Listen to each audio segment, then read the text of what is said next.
Assalamualaikum warahmatullahi wabarakatuh. Perkenalkan saya Aulia Cynthia Dewi dari Program Studi Ekonomi Pembangunan Fakultas Sosial Humaniora Universitas Gunung Kidul.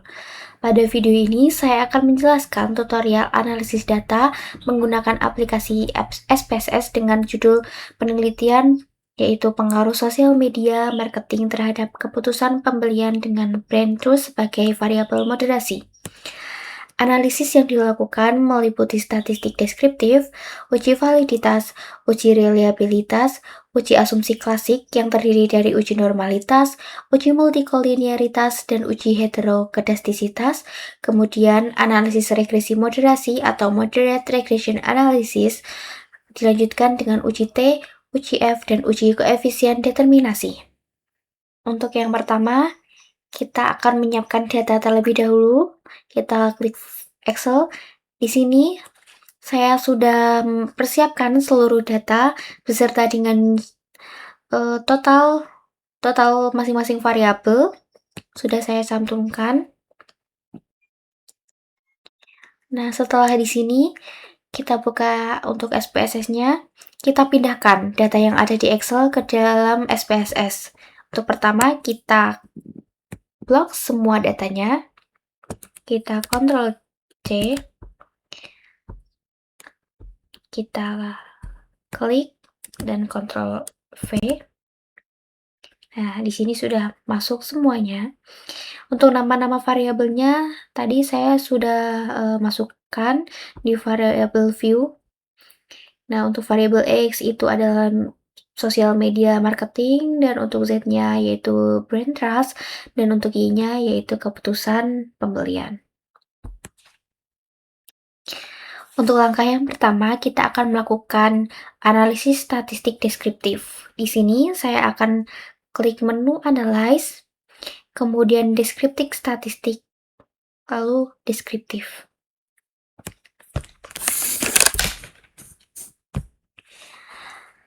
Selanjutnya, saya akan memasukkan variabel X-nya ke dalam variabel S, dan juga brand trust, dan juga keputusan pembelian ke dalam kotak variabel di sini. Klik Option, dan pastikan untuk mean STD deviation-nya dan ini maksimum minimumnya tercentang. Kita klik Continue, lalu kita klik OK. Nah, berdasarkan output SPSS di sini, kita bisa lihat untuk jumlah data responden sejumlah 30. Untuk rata-ratanya di sini untuk sosial media marketing itu sebesar 19,7333, dan untuk rata-rata brand trust-nya sebesar 19,667, dan untuk keputusan pembeliannya itu 21,000. Dan untuk nilai standar deviasi seluruh variabel itu lebih kecil daripada nilai rata-ratanya, sehingga menyimpulkan bahwa penyebaran data ini cukup baik dan data layak dianalisis untuk lebih lanjut. Untuk langkah yang selanjutnya, saya akan melakukan uji validitas. Untuk yang pertama, kita milih Analyze, lalu klik Correlate, dan Bivariate. Di sini seluruh item pertanyaan sudah dimasukkan ke dalam ya, untuk seluruhnya tadi. Untuk variabel X1, X2, X3, X4, X5, dan juga variabel totalnya X, dan seterusnya sampai keputusan pembelian. Pastikan di person dan total ini tercentang. Nah, setelah itu kita klik OK. Dapat kita lihat di sini. Nah, untuk seluruh data di sini sudah saya rangkum. Dan hasil menunjukkan bahwa seluruh item itu memiliki nilai R hitung lebih besar daripada R tabelnya. Nah, untuk R tabelnya itu di sini adalah 0,361 dan untuk nilai signifikannya itu lebih kecil daripada 0,05. Dengan demikian, seluruh item dinyatakan valid sehingga layak digunakan sebagai instrumen penelitian.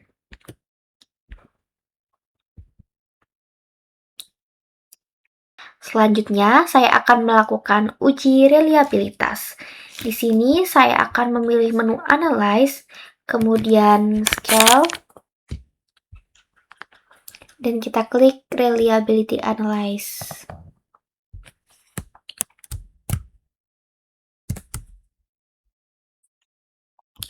Di sini saya akan melakukan ujinya itu tiap variabel. Variabel X sendiri, variabel Z sendiri, dan variabel Y-nya sendiri. Nah, dan untuk yang pertama, untuk variabel X1 hingga X5, itu kita masukkan ke dalam kolom items. Nah, di sini hanya untuk variabel-variabel ini saja ya, tidak menggunakan variabel totalnya. Di sini pastikan modelnya alpha, lalu kita klik OK. Di sini sudah muncul, dan kita lakukan dengan cara yang sama untuk variabel-variabel lainnya. Ini kita klik keluar terlebih dahulu. Kita masukkan variabel Z, lalu klik OK. Sudah muncul, dan kita lakukan hal yang sama di variabel Y-nya.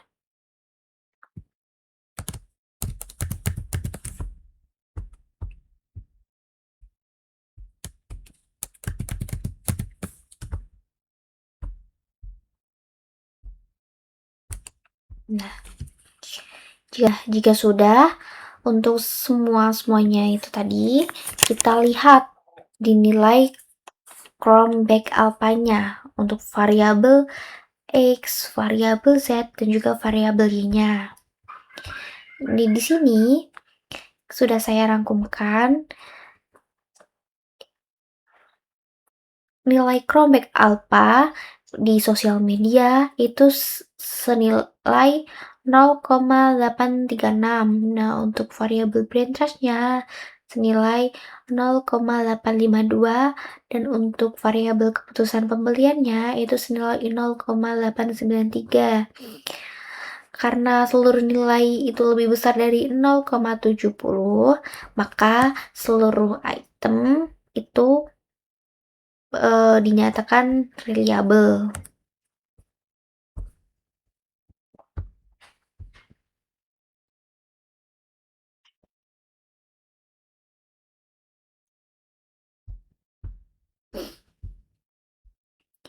Selanjutnya, saya akan melakukan uji normalitas. Nah, sebelum melakukan uji normalitas, saya akan terlebih dahulu membuat nilai residual.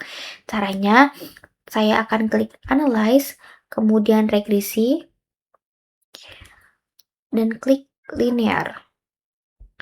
Di sini untuk dependennya, saya akan masukkan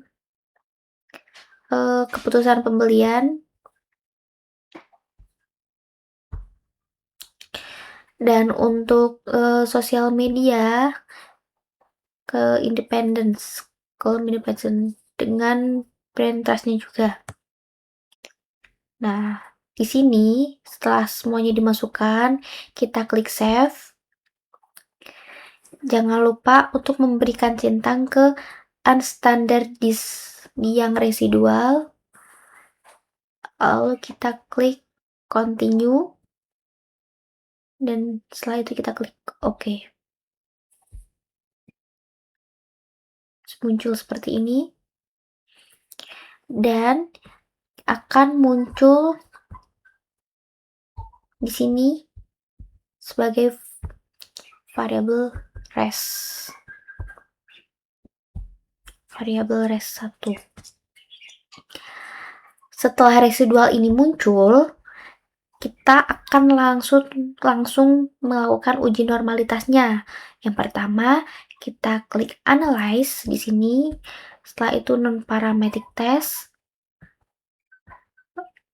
lalu legalisity dialog, dan klik yang one sample KS. Di sini memasukkan variabel res-nya tadi, unstandardized res1 ke dalam kolom test variable list. Langsung kita klik OK. Di sini kita lihat kolom yang ini, one sample Kolmogorov-Smirnov test. Di sini berdasarkan ini tadi, dengan kriteria pengambilan keputusan adalah jika nilai asymptotic-nya itu lebih besar dari 0,05, maka residual berdistribusi normal. Namun, jika nilai asymptotic totalnya itu kurang dari 0,05, maka residual dianggap tidak berdistribusi normal. Dan berdasarkan hasilnya, dengan jumlah sampel itu 30, Kolmogorov-Smirnov Z-nya itu 0,646, dan asymptotic-nya itu senilai 0,797. Yang dimana nilai ini lebih besar dari 0,05, maka variabel-variabel tersebut itu berdistribusi normal. Selanjutnya, saya akan melakukan uji multikolinearitas. Saya akan memilih menu analyze kembali, lalu regression, dan klik yang linear. Di sini, variabel independen-dependennya masih sama.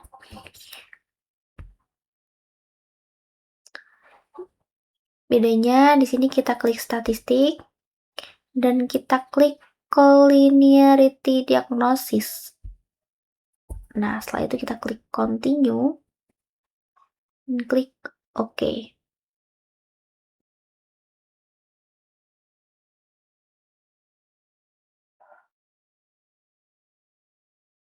Nah, di sini kita lihat di tabel koefisiennya.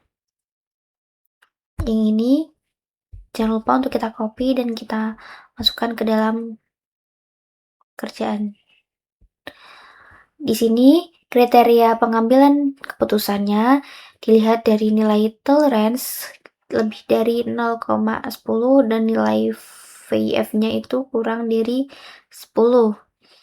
Dan berdasarkan hasilnya, untuk variabel social marketing itu memiliki nilai tolerance 0,373 dan VIF-nya itu senilai 2,684, dan brain trust-nya memiliki nilai tolerance 0,366 dan VIF-nya itu senilai 2,732. Sehingga variabel interaksi dan variabel interaksi memiliki nilai tolerance 0,961 dan nilai VIF-nya itu 1,041. Karena seluruh nilai tolerance lebih besar dari 0,10 dan seluruh variabel VIF kurang dari 10, maka model regresi tidak mengalami multikolinearitas. Akan melakukan uji heterokedastisitas menggunakan metode Gleiser. Uji ini bertujuan untuk mengetahui apakah dalam model regresi terjadi ketidaksamaan varians residual atau tidak. Model regresi yang baik adalah model yang tidak mengalami heterokedastisitas. Untuk langkah yang pertama, saya memastikan bahwa nilai residual sudah tersimpan di hasil analisis regresi sebelumnya. Nah, selanjutnya saya akan membuat nilai absolut residualnya. Caranya, pertama kita klik transform, kemudian computed variable. Nah, untuk target variabelnya sendiri kita ketik ABS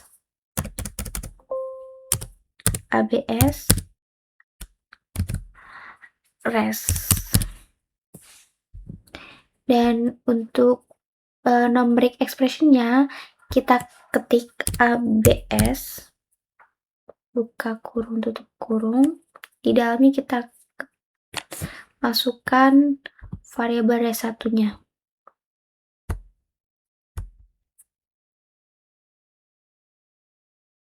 Setelah itu saya klik OK. Dan kita lihat di sini akan muncul variabel ABS res-nya. Selanjutnya, setelah muncul, kita klik Analyze, kemudian regresi, lalu linear. Nah, untuk dependennya, kita masukkan ABS res. Dan di kotak independen ini, kita masukkan X, Y, dan variabel exit-nya. Mohon maaf. Exit-nya malah hilang.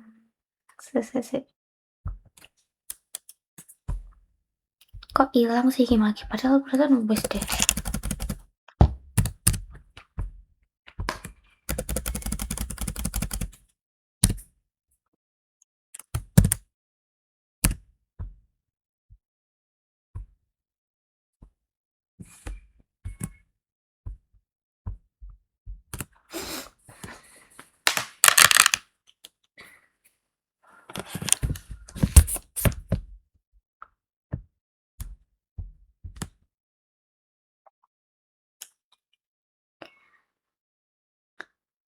Selanjutnya saya akan memilih menu Analyze, kemudian regresi, lalu linear.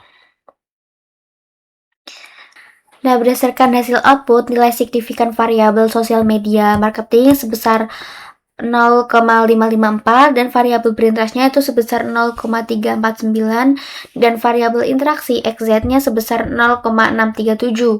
Karena seluruh nilai signifikan lebih besar daripada 0,05, maka dapat disimpulkan bahwa tidak terjadi heterokedastisitas pada model regresi. Dengan demikian, model regresi memenuhi salah satu asumsi klasik dan layak digunakan untuk analisis regresi moderasi atau moderate regression analysis MRA. Setelah itu kita langsung melakukan regresi MRA-nya. Klik Analyze, regresi, linear, masukkan untuk dependennya itu keputusan pembelian, dan di kotak independennya kita masukkan ini yang ZX. Untuk di statistik, untuk mencentang estimate, model fit, dan collinearity diagnosis. Klik continue, lalu OK. Berdasarkan hasil analisis regresi moderasi, diperoleh persamaan regresi yaitu Y sama dengan minus 1,583 ditambah 0,670x ditambah 0,5072 Z itu 7Z. Halah, anjir. Z itu 2. Oke. Berdasarkan hasil analisis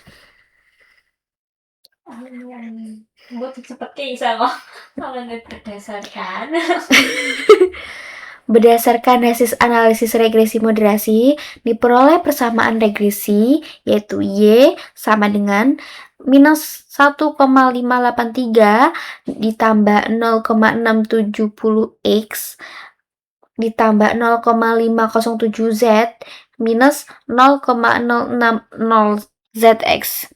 Nilai koefisien sosial media marketing sebesar 0,670 menunjukkan bahwa peningkatan sosial media marketing akan meningkatkan keputusan pembelian Dan untuk koefisien brain trust sebesar 0,507 menunjukkan pengaruh positif terhadap keputusan pembelian. Sementara itu, koefisien variabel interaksi ZX sebesar minus 0,060 menunjukkan bahwa brain trust memoderasi hubungan antara media sosial, marketing, dan keputusan pembelian dengan arah negatif atau memperlemah hubungan tersebut.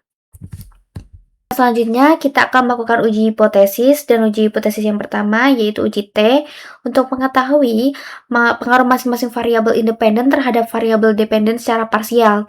Hasil uji T dapat dilihat dari tabel koefisien dari output regresi yang MRA yang telah diperoleh sebelumnya. Berdasarkan tabel koefisien, nilai variabel sosial media marketing memiliki nilai T hitung sebesar 16,376 dengan nilai signifikansi 0,000 karena nilai signifikansi lebih kecil dari 0,05 maka H1 diterima, yang berarti sosial media marketing berpengaruh positif dan signifikan terhadap keputusan pembelian. Nah, untuk variabel brain trust memiliki nilai T hitung sebesar 12,609 dengan nilai signifikansi 0,000 karena nilai signifikansi lebih kecil dari 0,05 maka H2 diterima, yang berarti brain trust berpengaruh positif terhadap keputusan pembelian. Dan untuk variabel ZX-nya memiliki nilai T hitung sebesar minus 5,867 dengan nilai signifikansi 0,00. Karena nilai signifikansinya juga lebih kecil dari 0,05, maka H3 diterima, yang berarti brain trust terbukti memoderasi pengaruh sosial media marketing terhadap keputusan pembelian. Selanjutnya, saya melakukan uji F untuk mengetahui apakah seluruh variabel independen secara bersama-sama berpengaruh terhadap variabel dependen. Nah, hasil uji F ini dapat dilihat dari tabel Selanjutnya, saya akan melakukan uji F untuk mengetahui apakah seluruh variabel independen secara bersama-sama berpengaruh terhadap variabel independen atau tidak. Berdasarkan tabel ANOVA, diperoleh nilai F hitung sebesar 724,122 dengan nilai signifikansi 0,00. Karena nilai signifikansi lebih kecil dari 0,05, maka dapat disimpulkan bahwa sosial media marketing, brain trust, dan variabel interaksi ZX secara simultan berpengaruh signifikansi terhadap keputusan pembelian. Dengan demikian, model regresi yang digunakan layak untuk menjelaskan hubungan antar variabel dalam penelitian ini. Selanjutnya, saya akan menjelaskan uji koefisien determinasi. Hasil uji ini dapat dilihat dari tabel model summary yang dihasilkan dari analisis regresi moderasi sebelumnya. Nah, pada tabel tersebut, saya memperlihatkan nilai R-square dan adjusted R-square-nya. Berdasarkan tabel model summary, diperoleh nilai R-square sebesar 0,988 dan adjusted R-square-nya sebesar 0,987. Nilai R-square sebesar 0,988 menunjukkan bahwa 98,8% variasi keputusan pembelian dapat dijelaskan oleh variabel sosial media marketing, brain trust, dan variabel interaksi ZX-nya. Sedangkan 1,2%-nya dipengaruhi oleh faktor-faktor lain di luar model penelitian yang tidak diteliti dalam penelitian ini. Dengan demikian dapat disimpulkan bahwa model regresi yang digunakan memiliki kemampuan sangat baik dan menjelaskan variasi keputusan pembelian. Demikian video tutorial yang dapat saya sampaikan. Jika ada hal yang kurang jelas, saya mohon maaf. Wassalamualaikum warahmatullahi wabarakatuh. Bye-bye.